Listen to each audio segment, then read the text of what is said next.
ತಕ್ಕಿಟ್ಟ ತಕ್ಕಿಟ್ಟ ತಕ್ಕಿಟ್ಟ ತಕ್ಕಿಟ್ಟ ತದ್ದಿಂ.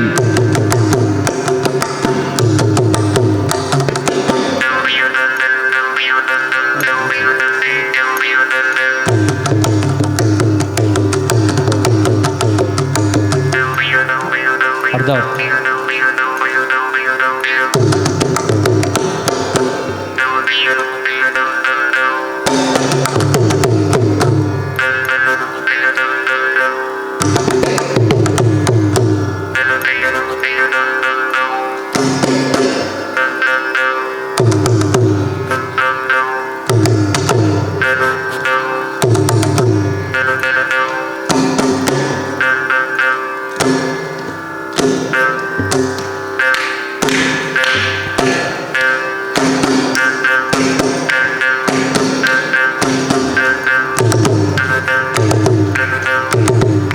ತಗದಿಂ ತಗದಿಂ ತಗದಿಂ ತಗದಿಂ ತಗದಿ ಬಿತಕ ಜಣ್ಣ ತಗದಿ ಬಿತಕ ಜಣ್ಣ ತಗ ಬಿತಕ ಜಣ್ಣ ತಗ ಬಿತಕ ಜಣ್ಣ ತಗದಿ ಬಿತಕ ಜಣ್ಣ ತಗ ಬಿತಕ ಜಣ್ಣ ತದತ್ತರ್ಗಡದಿಂ ತದತ್ತರ್ಗಡದಿಂ ತದತ್ತರ್ಗಡ ತದತ್ತರ್ಗದಿಂ ತದತ್ತರ್ಗಡದಿ ತದತ್ತರ್ಗಡ ತದತ್ತರ್ಗಡದಿಂ ತರ್ಗದಿಂ ತರ್ಗದಿಂ ದಿತ್ತಂಗಡದಿ ತರಗಡ ದಿತ್ತಂಗಡದಿ ತರಗಡದಿ ತಂಗಡದಿ ದ್ರಾಂಗದಿನ್ನ ದಿನ್ನದಿಂ.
ಮುಂದಿನ ತಯಾರಿ ಶ್ರೀ ಕಾಲಭೈರವೇಶ್ವರ ಭಜನಾ ಮಂಡಳಿ ಶ್ರೀಮತಿ ಸರೋಜಮ್ಮ.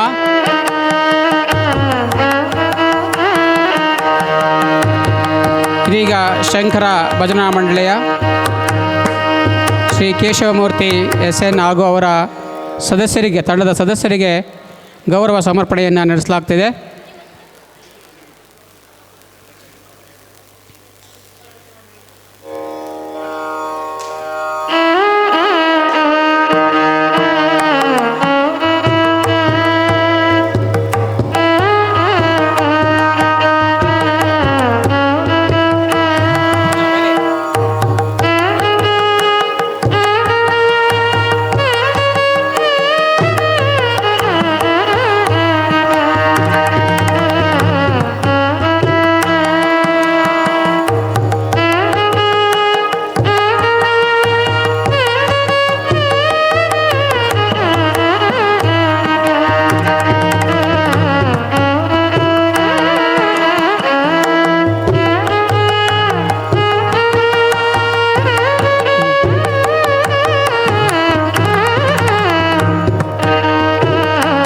ಶ್ರೀ ಕಾಲಭೈರವೇಶ್ವರ ಭಜನಾ ಮಂಡಳಿ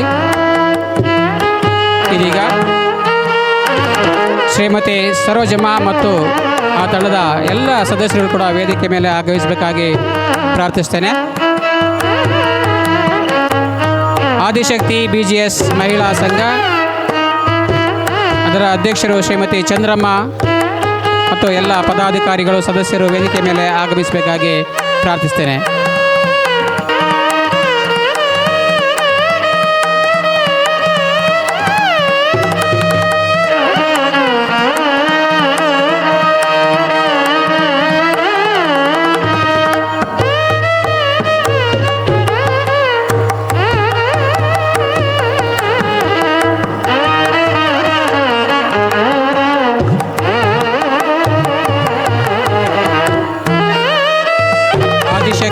KGS ಮಹಿಳಾ ಸಂಘ ಅದರ ಅಧ್ಯಕ್ಷರು ಹಾಗೂ ಪದಾಧಿಕಾರಿಗಳು ವೇದಿಕೆ ಮೇಲೆ ಆಗಮಿಸಬೇಕು.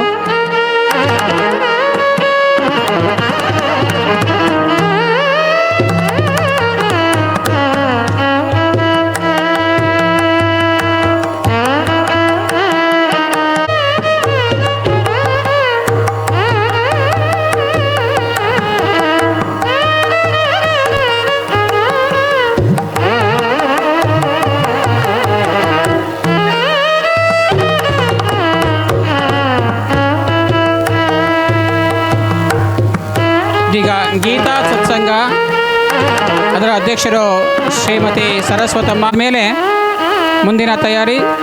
ಗಜಾನನ ಸತ್ಸಂಗ ತಂಡದವರು ಅಧ್ಯಕ್ಷರು ವಿಮಲಮ್ಮ ಮತ್ತು ಪದಾಧಿಕಾರಿಗಳು ಸದಸ್ಯರು ವೇದಿಕೆ ಮೇಲೆ ಆಗಮಿಸಬೇಕು.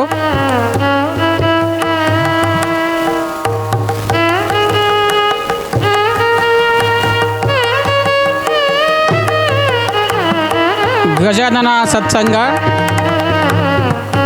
ವಿಮಲಮ್ಮ ಮತ್ತು ಸದಸ್ಯರುಗಳು ಕೂಡ ವೇದಿಕೆ ಮೇಲೆ ಆಗಮಿಸಬೇಕು.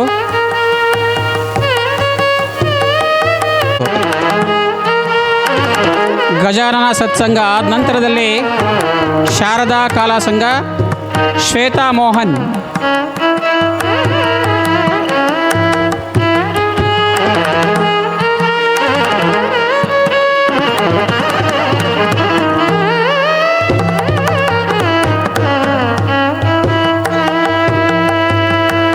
ಶಾರದಾ ಕಲಾ ಸಂಘ ಶ್ವೇತಾ ಮೋಹನ್ ಹಾಗೂ ಸದಸ್ಯರುಗಳು ವೇದಿಕೆ ಮೇಲೆ ಆಗಮಿಸಬೇಕು.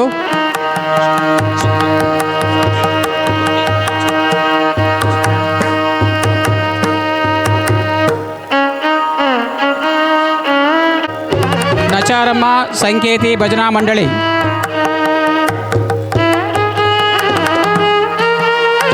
ಈ ಒಂದು ಪವಿತ್ರ ಕಾರ್ಯಕ್ರಮಕ್ಕೆ ಆಗಮಿಸಿರುವಂತಹ ಎಲ್ಲ ಸದ್ಭಕ್ತರಿಗೆ ಈ ಸಭಾಂಗಣದ ಕೆಳಭಾಗದಲ್ಲಿ ಪ್ರಸಾದದ ವ್ಯವಸ್ಥೆಯನ್ನು ಮಾಡಲಾಗಿದೆ. ದಯಮಾಡಿ ಪ್ರಸಾದವನ್ನು ಸ್ವೀಕರಿಸಿ ತೆರಳಬೇಕು. ನಚಾರಮ್ಮ ಸಂಕೇತಿ ಭಜನಾ ಮಂಡಳಿ ಸವಿತಾ ಸುದರ್ಶನ್ ಅಧ್ಯಕ್ಷರು ಹಾಗೂ ಪದಾಧಿಕಾರಿಗಳು ವೇದಿಕೆ ಮೇಲೆ ಆಗಮಿಸಬೇಕಾಗಿ ಕೋರ್ತಾ ಇದ್ದೇವೆ. ಸವಿತಾ ಸುದರ್ಶನ್ ಹಾಗೂ ಎಲ್ಲ ಸದಸ್ಯರುಗಳು ಕೂಡ ವೇದಿಕೆ ಮೇಲೆ ಬರಬೇಕು. ಶ್ರೀ ಶಾಂತಲಕ್ಷ್ಮಿ ಸಂಘ ಶ್ರೀಮತಿ ಲಕ್ಷ್ಮಿ ಅಧ್ಯಕ್ಷರು ಹಾಗೂ ಪದಾಧಿಕಾರಿಗಳು ವೇದಿಕೆ ಮೇಲೆ ಬರಬೇಕು. ಶ್ರೀ ಶಾಂತಲಕ್ಷ್ಮಿ ಸಂಘ ಶ್ರೀಮತಿ ಲಕ್ಷ್ಮಿಯವರು ಅಧ್ಯಕ್ಷರು ಹಾಗೂ ಸದಸ್ಯರುಗಳು ವೇದಿಕೆ ಮೇಲೆ ಆಗಮಿಸಬೇಕಾಗಿ ಪ್ರಾರ್ಥಿಸ್ತಾ ಇದ್ದೇವೆ. ಮಮತಾ ಮಂಜೇಗೌಡರು ಹಾಗೂ ಸದಸ್ಯರುಗಳು ಕೂಡ ವೇದಿಕೆ ಮೇಲೆ ಆಗಮಿಸಬೇಕಾಗಿ ಕೋರ್ತಾ ಇದ್ದೇವೆ.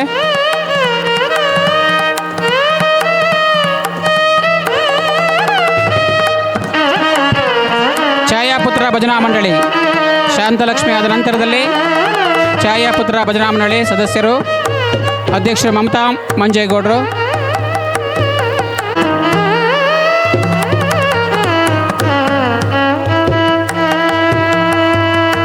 ನಂತರದಲ್ಲಿ ಶ್ರೀ ಲಲಿತಾದೇವಿ ಗ್ರೂಪ್ಸು,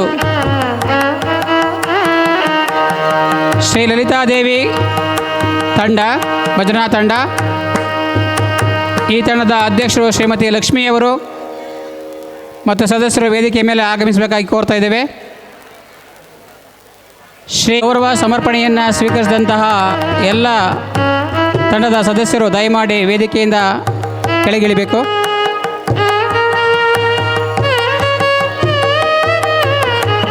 ಗೌರವ ಸಮರ್ಪಣೆಯನ್ನು ಸ್ವೀಕರಿಸಿದಂತಹ ಎಲ್ಲ ಭಜನಾ ಮಂಡಳಿಯ ಸದಸ್ಯರು ಪದಾಧಿಕಾರಿಗಳು ವೇದಿಕೆಯಿಂದ ತೆರಳಿ ಪ್ರಸಾದವನ್ನು ಸ್ವೀಕರಿಸಬೇಕು.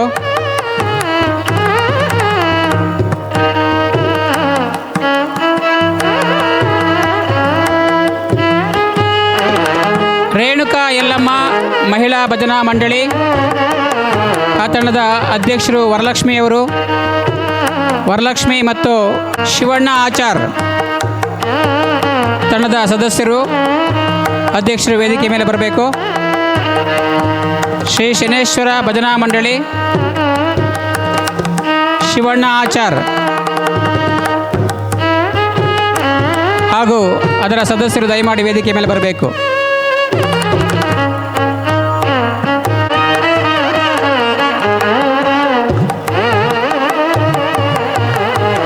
ಶನೇಶ್ವರ ಭಜನಾ ಮಂಡಳಿ ತಂಡ ಆದ ನಂತರದಲ್ಲಿ ಬೆನಕ ಭಜನಾ ಮಂಡಳಿ ಅದರ ಅಧ್ಯಕ್ಷರು ರಾಣಿಯವರು ಮತ್ತು ಸದಸ್ಯರು ವೇದಿಕೆ ಮೇಲೆ ಆಗಮಿಸಬೇಕಾಗಿ ಕೋರ್ತಾ ಇದ್ದೇವೆ.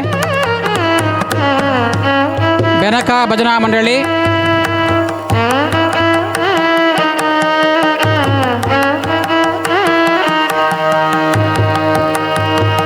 ಅದರ ಅಧ್ಯಕ್ಷರು ರಾಣಿ ಹಾಗೂ ಸದಸ್ಯರು.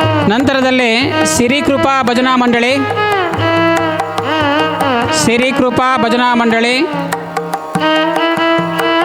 ಈ ಮಂಡಳಿಯ ಅಧ್ಯಕ್ಷರು ರಾಧಿಕಾ ಅವರು ಹಾಗೂ ಎಲ್ಲ ಪದಾಧಿಕಾರಿಗಳು ಸದಸ್ಯರು ವೇದಿಕೆ ಮೇಲೆ ಆಗಮಿಸಬೇಕಾಗಿ ಕೋರ್ತಾ ಇದ್ದೇವೆ. ಸಿರಿಕೃಪಾ ಭಜನಾ ಮಂಡಳಿ ರಾಧಿಕಾ ಅವರು.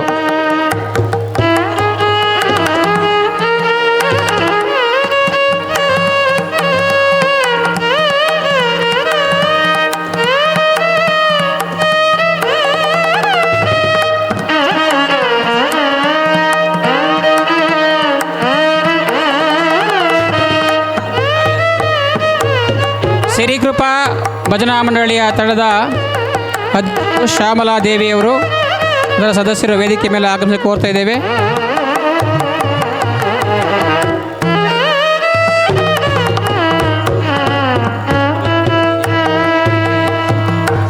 ಹಾಸನಾಂಬ ಕಲಾ ತಂಡ.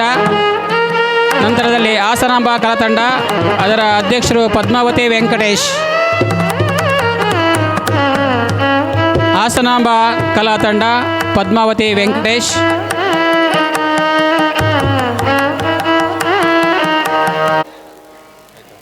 ಸ್ಫೂರ್ತಿ ಮಹಿಳಾ ಕಲಾ ಸಮಾಜ ಅದರ ಅಧ್ಯಕ್ಷರು ಸವಿತಾ ಮಲ್ಲಿಕಾರ್ಜುನ್, ಸುಜಾತಾ ಮಲ್ಲಿಕಾರ್ಜುನ್ ಮತ್ತು ಸದಸ್ಯರೆಲ್ಲರೂ ಕೂಡ ವೇದಿಕೆ ಮೇಲೆ ಆಗಮಿಸಬೇಕಾಗಿ ಕೋರ್ತಾ ಇದ್ದೇವೆ.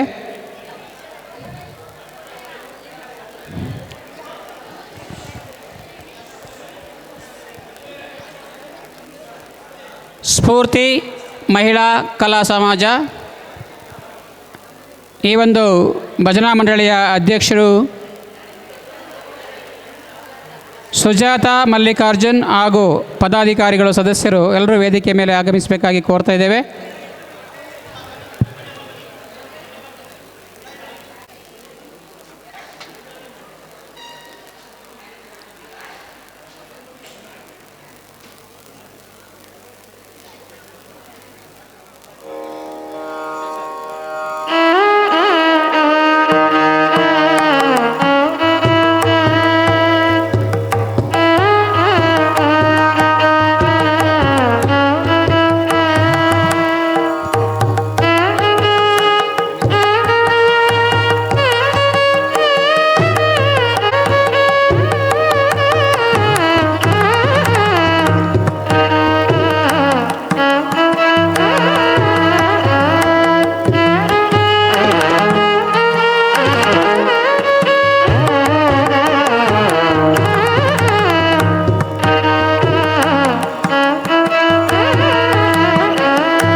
ಈ ಒಂದು ಪವಿತ್ರ ಕಾರ್ಯಕ್ರಮಕ್ಕೆ